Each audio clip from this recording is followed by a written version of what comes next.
هادي له ونشهد أن لا إله إلا الله وحده لا شريك له ونشهد أن سيدنا وسندنا وحبيبنا ومولانا محمدا عبده ورسوله أرسله الله تعالى بالحق بشيرا ونذيرا وداعيا إلى الله بإذنه وسراجا منيرا. أما بعد فقد قال الله تبارك وتعالى في القرآن المجيد والفرقان الحميد. أعوذ بالله من الشيطان الرجيم. بسم الله الرحمن الرحيم. إنا عرضنا الأمانة على السماوات والأرض والجبال فأبين أن يحملنها وأشفقن منها وحملها الإنسان. وقال تعالى: لو أنزلنا هذا القرآن على جبل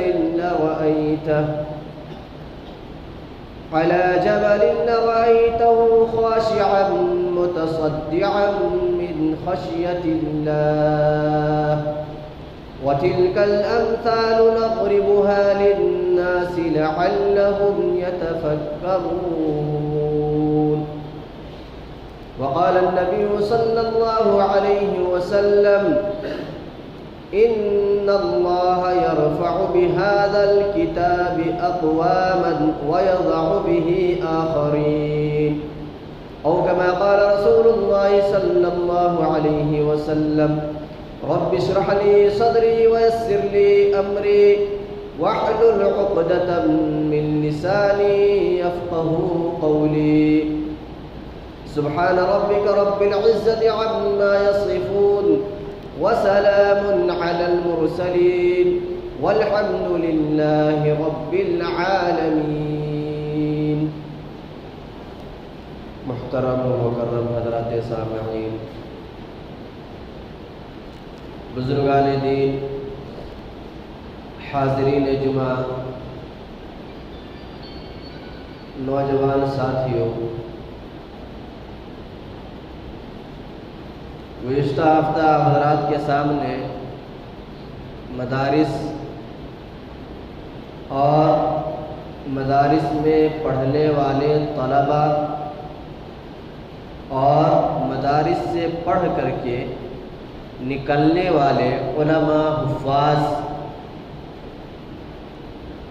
ان کا کیا مقام ہے، کیا مرتبہ ہے، کیا رتبہ ہے، اس سلسلے میں چند باتیں گوشے گزار کی گئی تھی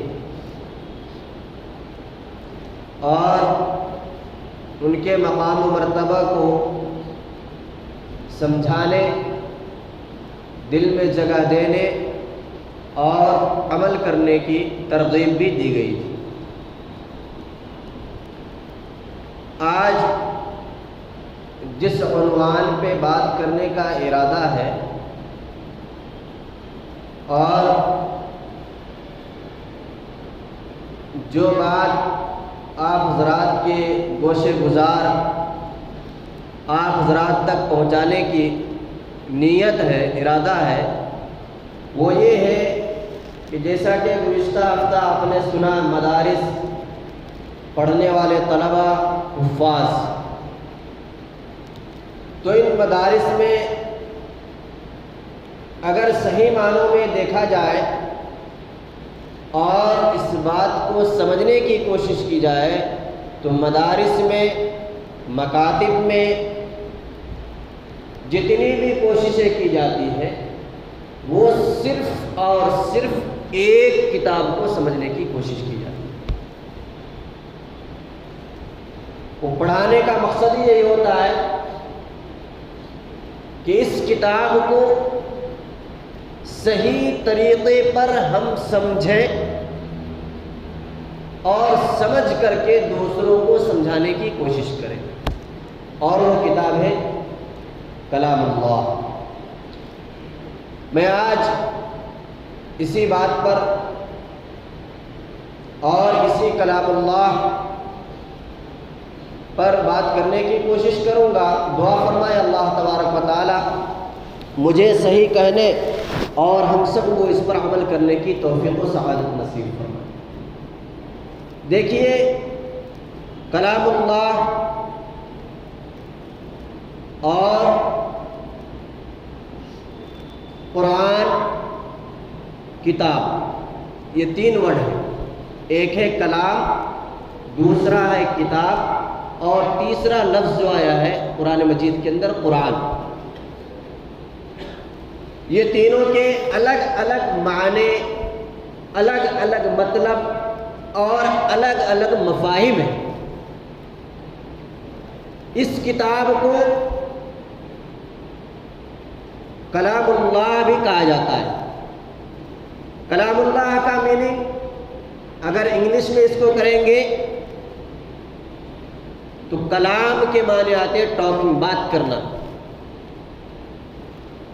اگر اس کتاب کا نام ہم قرآن دیتے ہیں تو قرآن کے معنی اگر انگلش میں سمجھیں گے تو اس کے معنی آتے ہیں ریڈنگ، پڑھنا۔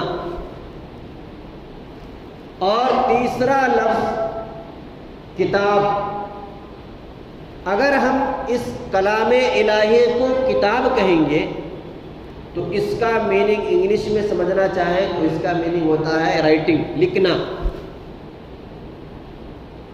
یہ تینوں کا الگ الگ طریقے سے الگ الگ اس کا معنی ہے، اس کے مفاہیم ہیں۔ اس کو ہم بعد میں سمجھنے کی کوشش کریں گے۔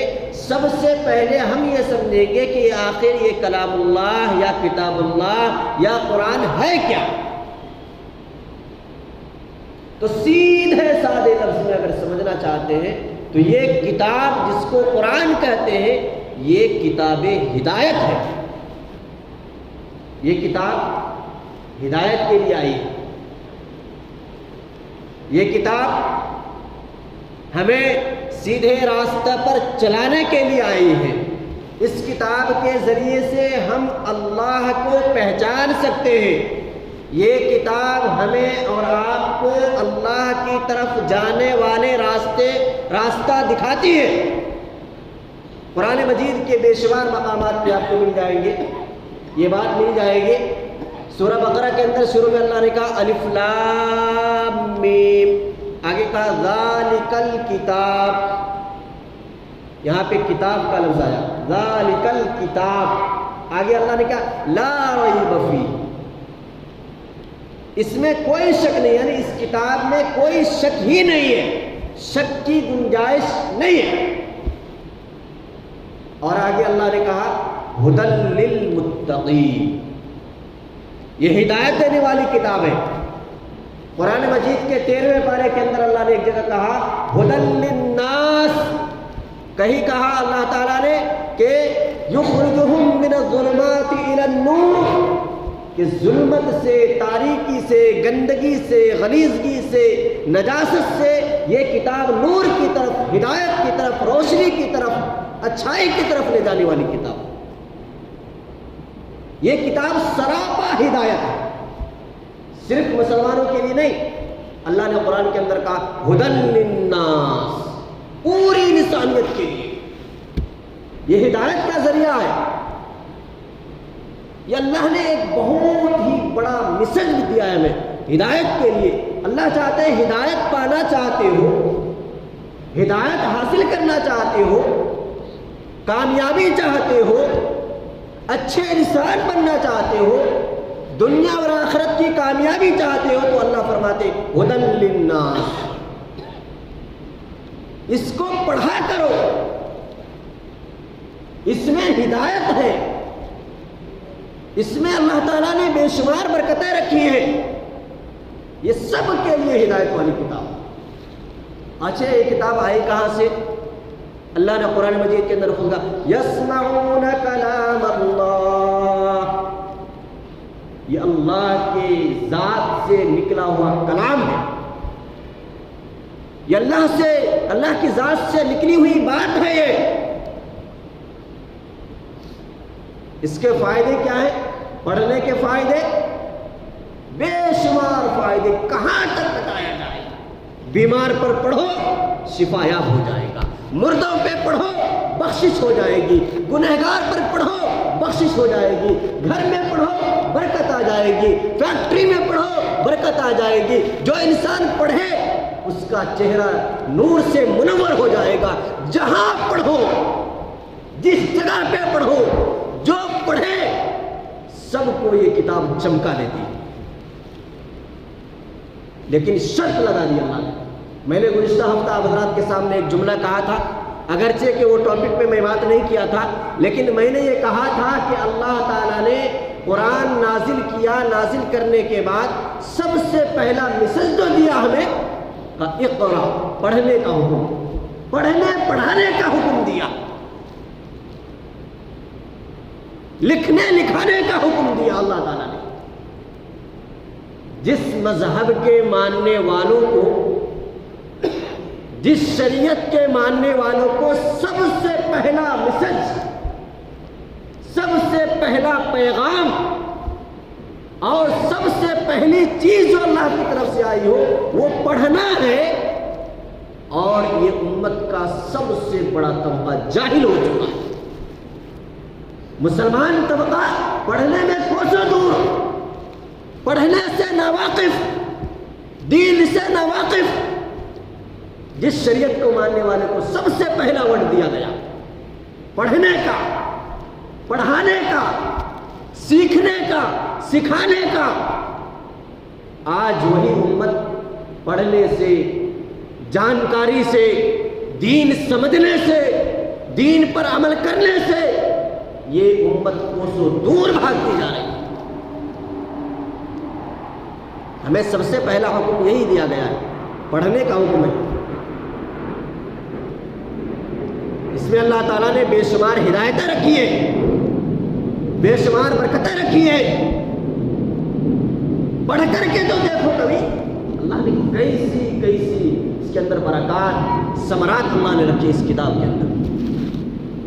اس کتاب کی برکت کو ہم نے سمجھا ہی نہیں، اس کتاب کی عظمت کو ہم نے سمجھا ہی نہیں، اس کتاب کا مقام کیا ہے، اس کا رتبہ کیا ہے، اس کے اندر کتنی طاقت ہے، کتنا پاور ہے، اس کو ہم نے سمجھا نہیں۔ ایک ایک آیت کے اندر اللہ نے اتنی طاقت رکھی ہے، ایک ایک سورت کے الگ الگ فضائل ہیں،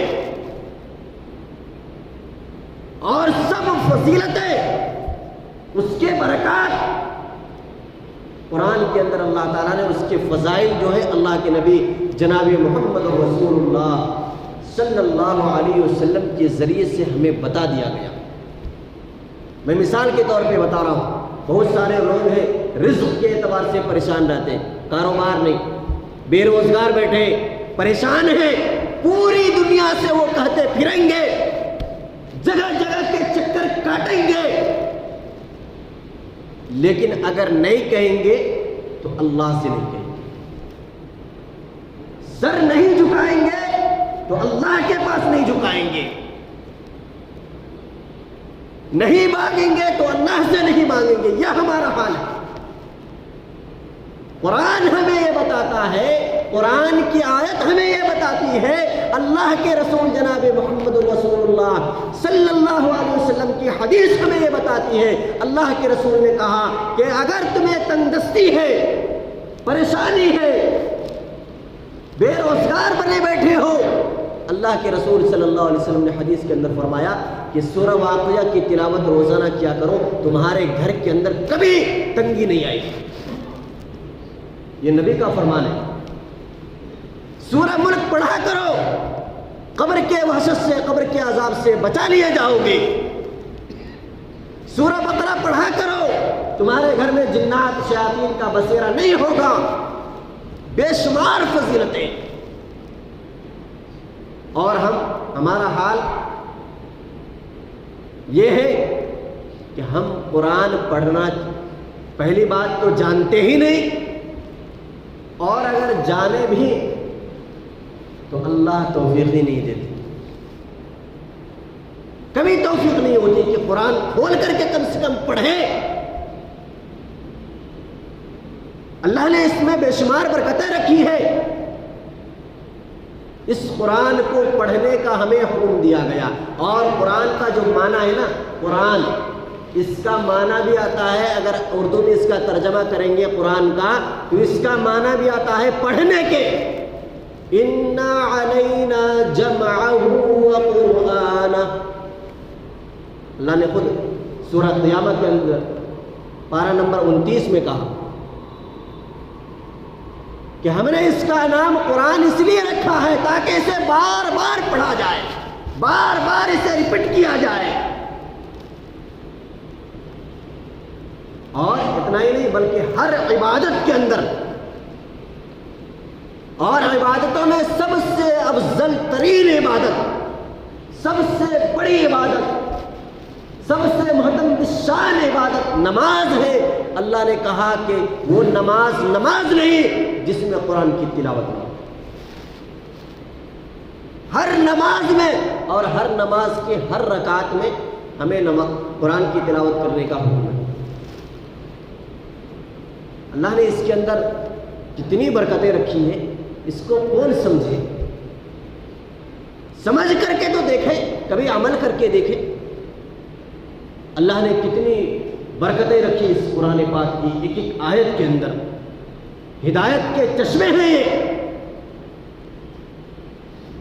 زندگیاں بدل جائیں گی آپ کی، دنیاوی اعتبار سے بھی اور اخروی لحاظ سے بھی آپ کامیاب ہو جائیں گے اگر اس کتاب کو صحیح معنی میں پڑھنے کے ہم عادی ہو جائیں۔ شوق رکھنے والے تو بہت دیکھا ہم نے، کسی کو گاڑی چلانے کا شوق، کسی کو کپڑے پہننے کا شوق، کسی کو پھرنے کا شوق، کسی کو پتہ نہیں کیا کیا شوقین ہم نے دیکھے، ہر طرح کے شوقین دیکھے۔ ہمارے معاشرے میں، ہماری سوسائٹی میں، ہماری مسلم برادری میں کچھ لوگ ایسے بھی ہونے چاہیے جن کو قرآن پڑھنے کا شوق ہے۔ ایسے لوگ بہت کم ملتے ہیں، بہت کم دیکھے جاتے ہیں کہ جن کے اندر اللہ تعالیٰ نے کوٹ کوٹ کے قرآن پڑھنے کا شوق اور جذبہ دے دیا۔ حضرات صحابہ ویسے کامیاب نہیں ہوئے، اللہ تعالیٰ نے انہیں جو حکم دیا تھا بجاوری کے ساتھ ساتھ وہ قرآن کی تلاوت ہمیں وقت کیا کرتے تھے۔ بڑے بڑے اس میں صحابہ تھے، قاری تھے، حافظ تھے۔ اچھا، یہ قرآن پڑھ کر کے جو نکلتے ہیں نا حافظ، ان کا بھی بڑا رتبہ، بڑا مقام، قرآن کے پڑھ کر کے اس کے معانی مطالب جو سمجھتے ہیں اس کو عالم کہتے ہیں، اللہ کے پاس اس کا بھی بڑا رتبہ، بڑا مقام ہے۔ اس چیز کو ہم اور آپ سمجھیں یا نہ سمجھیں، جب آنکھ کی پٹی بند ہوگی اس وقت سب کو دکھائی دے گا کہ ہم کس موڑ پہ کھڑے تھے۔ کہنے والوں نے ہمیں صحیح کہا تھا، بتانے والوں نے صحیح بتایا تھا، ہم غلط پر تھے۔ جب آنکھ کی پٹی بند ہوگی اس وقت اور آخرت کا پورا نظارہ سامنے ہوگا، اس وقت سمجھ میں آئے گا قرآن کی اہمیت کیا تھی، حافظ قرآن کا مقام کیا تھا، یہ سمجھ میں آئے گا۔ اللہ کے رسول جناب محمد رسول اللہ صلی اللہ علیہ وسلم نے حافظ قرآن کے بارے میں کہا کہ کل قیامت کے دن جو حافظ قرآن ہے ان کے ماں باپ کو، حافظ قرآن کو نہیں، ان کے ماں باپ کو یہ سورج سے زیادہ روشن تاج پہنایا جائے گا، ایک پگڑی کی شکل، اور اس کی روشنی سورج سے بھی زیادہ۔ تو یہاں پہ سوال ہوتا ہے، لوگوں کو دماغ میں خلجان ہو جاتا ہے کہ حافظ بنا بچہ، محنت کیا بچہ، مدرسے میں جو ہے سوکھی روٹی اور پانی والی دال کھایا بچہ، پریشانی اٹھایا بچہ، لیکن تاج مل رہا ہے ماں باپ کو۔ تو اللہ کے نبی صلی اللہ علیہ وسلم کی ہر بات میں ایک عجیب باریکی ہوتی ہے۔ اللہ کے رسول صلی اللہ علیہ وسلم کو یوں کہنا چاہ رہے ہیں کہ اگرچہ کہ محنت بچہ کیا. ظاہری طور پہ پوری کوشش بچے کی تھی، لیکن اس کے پیچھے نیت اور محنت ماں باپ کی تھی. ماں باپ اگر نہیں چاہتے بچہ حافظ نہیں ہوتا، ماں باپ کوشش نہیں کرتے بچہ نہیں پڑھتا، ماں باپ مدرسے میں جا کر کے داخلہ نہیں کراتے بچہ نہیں پڑھتا. تو اس وجہ سے ماں باپ کو کل قیامت کے دن سورج سے بھی زیادہ روشن تاج پہنایا جائے گا، اس ماں باپ کو جن کے بچے حافظ قرآن.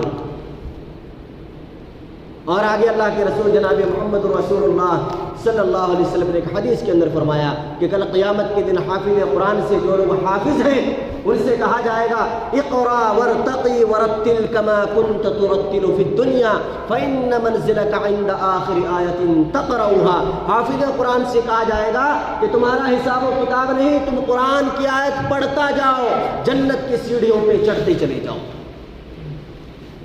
اقرا ورتقی ورتل کما كنت ترتل في الدنيا، پڑھتے ہی چلے جاؤ ایسے ہی جیسے تم دنیا میں پڑھتے تھے. فَإِنَّ مَنزِلَكَ عِنْدَ آخِرِ آیَةٍ تَقْرَؤُهَا، تمہارا مقام وہیں پر ہے جہاں تم آخری آیت پہ پہنچو گے. یہ تو قرآن پڑھنے کی بات ہوئی. اب ہمارا معاشرہ دیکھتے ہیں، ہم اپنی سوسائٹی میں دیکھتے ہیں کہ ہمارے گھرانے میں کتنے لوگ پڑھے، اور خاص کر تعلیم قرآن سے کتنے لوگ واقف ہیں. ہر ایک شخص اپنے گریبان میں جھانک کر کے دیکھیں. جس قرآن کو اللہ کہہ رہا ہے کہ ہدی للناس ہدی للمتقین من الظلمات الی النور، جس قرآن کے بارے میں اللہ یہ کہہ رہا ہے کہ لوگوں کے لیے ہدایت ہے، اس میں نور ہے، اس میں برکت ہے، اس میں عظمت ہے، گھروں کی برکت کا سامان ہے، زندگیاں بدل جاتی ہے، اس قرآن کو ہم نے کہاں تک سیکھا ہے؟ کتنا سیکھا ہے؟ کیا اس لائق بھی سیکھا ہے کہ اللہ نہ کرے ہمارے ماں باپ میں سے، خاندان قبیلے میں سے اگر کوئی چلا جائے تو کچھ پڑھ کر کے ان کے نام بخش سکے؟ کم سے کم اتنا تو سیکھنا ہے، اتنا تو جاننا ہے، اور یہ فرض ہے. اتنا قرآن تو ہمیں کم سے کم جانکاری لینی ہے، یہ اللہ کا حکم ہے. اگر ہم نہیں جانے ہیں تو اللہ کی گرفت میں ہم آ سکتے ہیں. آج نہیں، کل قیامت کے دن بھی، کبھی بھی. اللہ نے اس کے اندر جو برکتیں رکھی ہیں کلام پاک کے اندر، اور اس کے اندر ایک عجیب پاور ہے، طاقت ہے، ایک عجیب کشش ہے. اللہ نے قرآن مجید کے 22ویں پارے کے اندر کہا اِنَّا عَرَضْنَا الْأَمَانَةَ عَلَى السَّمَاوَاتِ وَالْأَرْضِ وَالْجِبَالِ. یہ 3 ورڈ اللہ نے کہا. اِنَّا عَرَضْنَا امانت، امانت کہتے ہیں قرآن کو. تو اللہ فرماتے ہیں ہم نے اس قرآن کو پیش کیا. کس کو؟ جو دنیا میں بڑی بڑی مخلوق ہمیں دکھائی دیتی ہے. آسمان، علی السماوات، ہم نے آسمان کو کہا کہ اس قرآن کو تم لے لو. والارض، آسمان نے انکار کر دیا. زمین سے کہا تم لے لو. آخر میں اللہ فرماتے والجبال، پہاڑ کو کہا ہم نے کہ تم لے لو. تو انہوں نے سب نے کیا کہا؟ فَأَبَيْنَ أَن يَحْمِلْنَهَا وَأَشْفَقْنَ مِنْهَا. انہوں نے، زمین نے، آسمان نے، پہاڑ نے قرآن کی جو طاقت ہے، اس کے اندر جو پاور ہے، اس پاور کو برداشت نہیں کر سکے. وہ سب کے سب ریزہ ریزہ ہو گئے، ٹکڑے ٹکڑے ہو گئے. قرآن کی طاقت کو اٹھانے سے وہ معذور ہو گئے. اللہ کے فرماتے وَحَمَلَهَا الْإِنسَانُ، لاسٹ میں جا کر کے انسان نے اسے قبول کر لیا، اٹھا لیا. ذمہ داری لے لی انسانوں نے کہ ہم اسے اٹھا لیں گے، ہم اس پر عمل کریں گے، تب جا کر کے اللہ نے دیا. قرآن مجید کے 28ویں پارے کے اندر ایک آیت ہے، اللہ فرماتے لو انزلنا هذا القرآن على جبل، اگر اس قرآن کو ہم پہاڑ پہ بھی اتارتے، خاشعا متصدعا من خشیت اللہ، تو وہ ٹکڑے ٹکڑے ہو جاتے. اور واقعتاً اس کے اندر اللہ نے بڑی طاقت رکھی ہے، قرآن کے اندر بڑا پاور ہے. آپ کہیں گے کیسا پاور ہے حضرت، ذرا ہمیں بھی دکھائے، ہم تو دیکھے نہیں. اگزامپل ہے، آپ لے لیجئے. آپ میں سے بہت سارے لوگ سفر کرتے ہوں گے. میں بھی ایک مرتبہ سفر کر رہا تھا, بس میں جا رہا تھا, کہیں لمبا سفر تھا. بازو میں ایک عیسائی صاحب بھائی بیٹھ گئے, برادران وطن, اور بیٹھ کر کے انہوں نے سوال کرنا شروع کیا دین کے بارے میں, اسلام کے بارے میں. بہت سارے سوالات تھے ان کے. پہلے تو وہ ہچکچا رہے تھے بات کرنے سے, اس کے بعد جب بات شروع ہوئی تو انہوں نے بہت سارے اعتراضات کیے ہمارے اوپر, اسلام کے اوپر. ہم نے پوری کوشش کی انہیں سمجھانے کی. لاسٹ میں انہوں نے ایک سوال یہ بھی کیا کہ مولانا صاحب یہ بات بتائیے کہ آپ لوگ جو آپ کے دین مذہب میں جو قرآن ہے اس کو آپ لوگ پڑھتے ہیں؟ ہم نے کہا ہاں پڑھتے ہیں. کہا کیوں؟ کہا اللہ کا حکم ہے, ہمارے گاڈ نے, ہمارے خدا نے اس کا آرڈر دیا, اس کو پڑھنا ہے, اس کے پڑھنے پہ ثواب ہے, ہر حرف پہ نیکی ملتی ہے. تو اس نے کہا کہ کتابیں تو ہم لوگ بھی بہت ساری پڑھتے ہیں, انجیل کی شکل میں, تورات کی شکل میں, یا دیگر بڑی بڑی موٹی موٹی کتابیں پڑھتے ہیں, لیکن ہم نے ایک چیز دیکھی ہے اور ہم نے بہت سارے لوگوں کو سوال کیا لیکن اس کا جواب مجھے نہیں ملا. ہم نے کہا کیا سوال ہے بتائیے. میں بھی تھرا گیا کہ بہت سارے لوگ جواب نہیں دیے, میں کیا دے پاؤں گا. تھوڑی دیر کے لیے میں پریشان ہو گیا اندر سے. پھر میں نے کوشش کیا کہ بتائیے آپ کا سوال کیا ہے. تو اس عیسائی نے کہا کہ میں یہ سوال کرنا چاہتا ہوں کہ کتابیں تو ہم بھی پڑھتے ہیں اور آپ کے قرآن سے موٹی موٹی کتابیں پڑھتے ہیں ہم, تو ہم دیکھتے ہیں جب کتابیں دوسری کتابیں پڑھتے ہیں تو کوئی ادھر ٹیکا لگا کے رہے, کوئی ادھر ٹیکا لگا کر رہے, کوئی کرسی پر بیٹھا ہوا ہے, کوئی ٹیبل پر بیٹھ کر کے اس طریقے سے مطالعہ کر رہا ہے, کتاب پڑھ رہا ہے. لیکن میں نے بارہا دیکھا ہے, چاہے بچہ پڑھے آپ کے قرآن کو, یا جوان پڑھے, بوڑھا پڑھے, مرد پڑھے, عورت پڑھے, موٹا انسان پڑھے, دبلا پڑھے, میں نے دیکھا ہے کہ جب بھی کوئی شخص قرآن پڑھتا ہے تو وہ ہلتا رہتا ہے. اس کی وجہ کیا ہے؟ دوسری کتاب پڑھتے ہیں, اسی انسان کو دیکھتے ہیں, دوسری کتاب ہاتھ میں دے دیتے ہیں تو وہ ہلتا نہیں, خاموشی سے بیٹھا ہے اور پڑھ رہا ہے. لیکن ہم نے دیکھا ہے کہ کوئی بھی شخص چاہے بڑا ہو, چھوٹا ہو, مرد ہو, عورت ہو, اور اسی طریقے سے موٹا ہو, دبلا ہو, جس قسم کا بھی انسان کو ہم نے دیکھا, اس کتاب کو, اس قرآن کو پڑھتے ہوئے جب دیکھتا ہوں کہ وہ قرآن پڑھنا شروع کر دیتا ہے تو ہلنے لگتا ہے. اس کی وجہ کیا ہے؟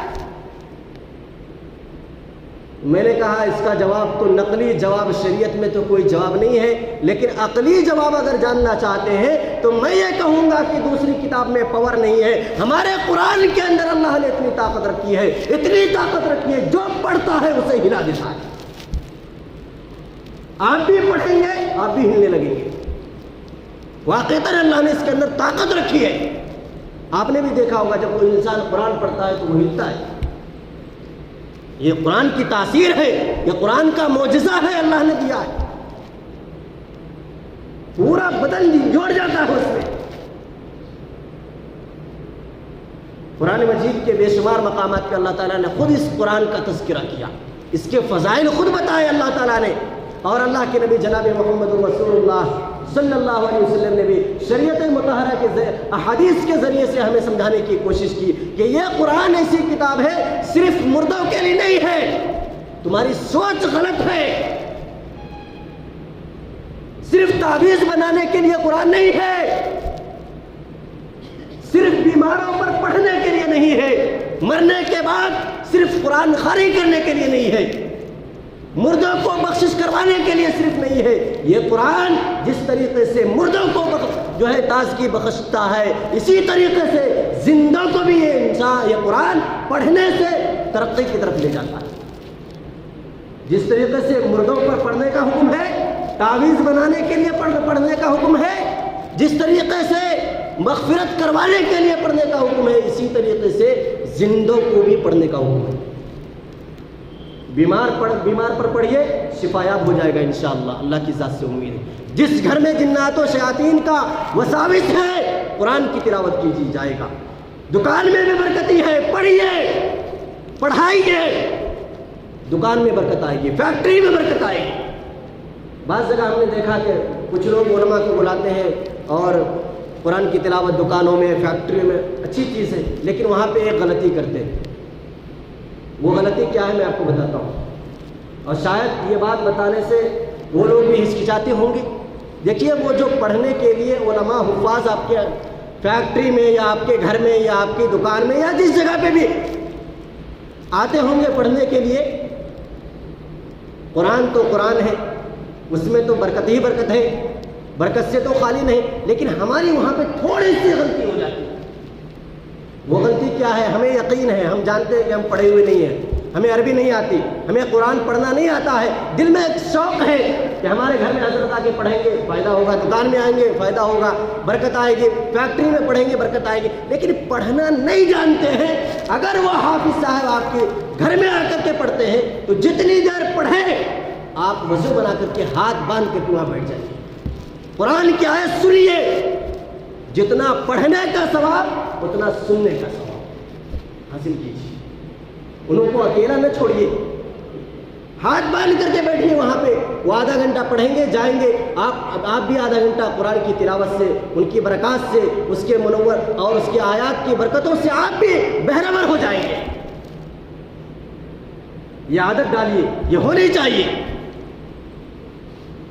اس میں اللہ تعالیٰ نے قرآن مجید کے اندر اور اللہ کے رسول صلی اللہ علیہ وسلم نے حدیث کے اندر بھی بتایا ہمیں کہ قرآن جو ہے یہ پڑھنے کی کتاب ہے۔ قرآن کے حضرت مولانا مفتی تقی عثمانی صاحب پاکستان دامت برکاتہ نے فرمایا کہ قرآن کے 3 حقوق مسلمان پر فرض ہے، 3 حق ہے، قرآن کے 3 حق ہے، اگر اس میں سے کوئی حق ہم نے ادا نہیں کیا کل قیامت کے دن اللہ کے پاس پکڑ ہوگی ہماری۔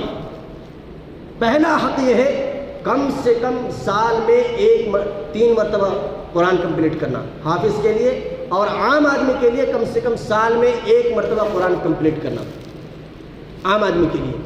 دوسرا اس کا ترجمہ سمجھنا، تیسرا اس کے معانی اور مفاہیم کو سمجھنے کی کوشش کرنا، تھوڑا تھوڑا ایک ایک آیت جتنا ہو سکے ہم سکے، اور نہ جانے کیسے کہ کہاں تک بتایا جائے۔ میں ایک جگہ گیا تھا، وہ نام نہیں لوں گا، بے عزتی ہو جائے گی، اللہ ہم سب کی حفاظت فرمائے اور اللہ تعالی ہمیں صحیح سمجھ عطا فرمائے۔ وہاں پہ جانا ہوا، وہاں پہ تقریباً 60 سال کے ایک بزرگ صاحب تھے، تو ہماری کافی بات چیت ہوئی ہماری ان سے۔ بات چیت ہونے کے بعد کافی دیر کے بعد ہم نے ان سے کہا کہ مامو جان آپ قرآن بھی پڑھنا جانتے ہیں؟ ان کی عمر 60 سال ہو چکی تھی، انہوں نے کہا نہیں۔ میں نے ان سے ایک اور سوال کر لیا، اور سوال اس لیے کیا تاکہ ان کے دل کو دستک پہنچے، ان کو پتہ چلے کہ قرآن ہے کیا۔ ہم نے کہا کہ آپ کی عمر کتنی ہوگی مامو صاحب؟ انہوں نے کہا کہ تقریباً 60 سال ہوگی۔ ہم نے کہا کہ 60 سال آپ کی عمر ہے، قرآن پڑھنا نہیں جانتے؟ کہا نہیں جانتا ہوں۔ میں نے کہا ٹھیک ہے، قرآن پڑھنا نہیں جانتے، 60 سالہ زندگی میں کبھی آپ نے اپنے ہاتھ میں قرآن لیا؟ تو وہ رونے لگے، کہا مولانا مجھے معاف کیجیے، میں آج تک قرآن کو ہاتھ بھی نہیں لگایا۔ یہ محرومی نہیں تو اور کیا ہے؟ پڑھنا نہیں جانتے، اللہ کا کلام ہے، اسے چومنا بھی ثواب ہے، اسے دیکھنا بھی ثواب ہے، اور ہم قرآن سے کوسوں دور ہو چکے ہیں اور کامیابی کے پل باندھے بیٹھے ہیں کہ ہمیں کامیابی مل جائے، ہمیں ترقی مل جائے، ہمیں جو ہے دشمنوں پر غلبہ میں حاصل ہو جائے۔ کہاں سے حاصل ہوگا؟ کہاں سے ترقی کر پائیں گے؟ کئی سال گزر جاتا ہے، قرآن کو ہم دیکھنا بھی گوارا نہیں کرتے۔ اس کی برکت سے ہم محروم ہیں، یہ بات سچ ہے اور یہ آپ کو ماننا پڑے گا۔ اور میں ایک تلخ بات، کڑوی بات کہنے جا رہا ہوں کہ ہم جو ہے عوام تو پڑھتی ہی نہیں، ان میں دو لوگ ہیں، کچھ لوگ ایسے ہیں جن کو پڑھنا نہیں آتا، اور کچھ لوگ ہیں انہیں پڑھنا تو آتا ہے لیکن ٹائم نہیں ملتا پڑھنے کے لیے۔ اب ماحول نہ ہونے کی وجہ سے جو لوگ پڑھے لکھے ہیں، حافظ ہیں، اللہ نے اتنا بڑا رتبہ دیا، ماحول نہ ہونے کی وجہ سے وہ بھی قرآن کو پڑھنا چاہیے، جبکہ علماء نے فرمایا کہ کم سے کم 3 آیت، اور ایک حدیث کے مطابق 5 آیت، ایک حدیث کے مطابق 10 آیت۔ اللہ کے رسول صلی اللہ علیہ وسلم نے فرمایا کہ اگر کوئی شخص رات میں عشاء کی نماز کے بعد صرف 10 آیت پڑھ کر کے سو جاتا ہے، صرف 10 آیت، 10 آیت رات میں عشاء کی نماز کے بعد پڑھ کر کے سو جاتا ہے، پوری رات عبادت کرنے کا ثواب ملے گا۔ ہم کتنے محروم ہو گئے، قرآن سے کوسوں دور چلے گئے، ہمارا تعلق ہی نہیں رہا قرآن سے۔ یہ اللہ کا کلام ہے، اللہ کی ذات سے نکلا ہوا کلام، جس کو کلام اللہ کہتے ہیں، اس کو ہمیں پڑھنے کا حکم ہے۔ کامیابی اس میں اللہ تعالیٰ نے رکھی ہے، برکتیں اس میں ہیں، رحمتیں اس میں ہیں، دنیا اور آخرت کی کامیابی اللہ تعالیٰ نے اس میں پوشیدہ رکھا ہے۔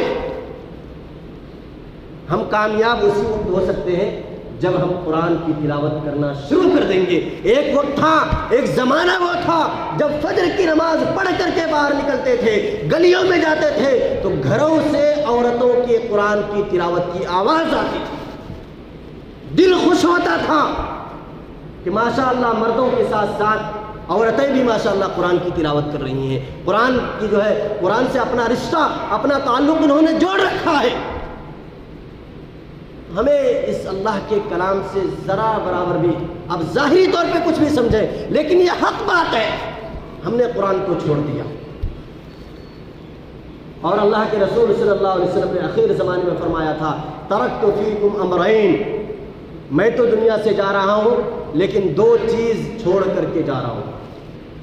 اللہ کے رسول صلی اللہ علیہ وسلم نے فرمایا تھا 2 چیز چھوڑ کے جا رہا ہوں، ان دونوں چیزوں کو جب تک پکڑ کر کے رکھو گے کبھی ناکام نہیں ہو سکتے، کبھی بھی دشمن تمہارے اوپر غلبہ حاصل نہیں کر سکتا، دشمن تم کامیاب رہو گے۔ اللہ کے رسول نے فرمایا کتاب اللہ و سنت رسول اللہ، یہ 2 چیزیں چھوڑ کر کے جا رہا ہوں، اس کو مضبوطی سے تھام لو، کبھی کامیاب نہیں، کبھی ناکام نہیں ہوگے، کامیابی تمہارے قدم چومے گی۔ تو آج سے عادت ڈالیں، پڑھنا اگر جانتے ہیں تو پڑھنے میں کوشش کریں، نہیں پڑھنا جانتے ہیں پڑھنے کی کوشش کریں، سیکھنے کی کوشش کریں۔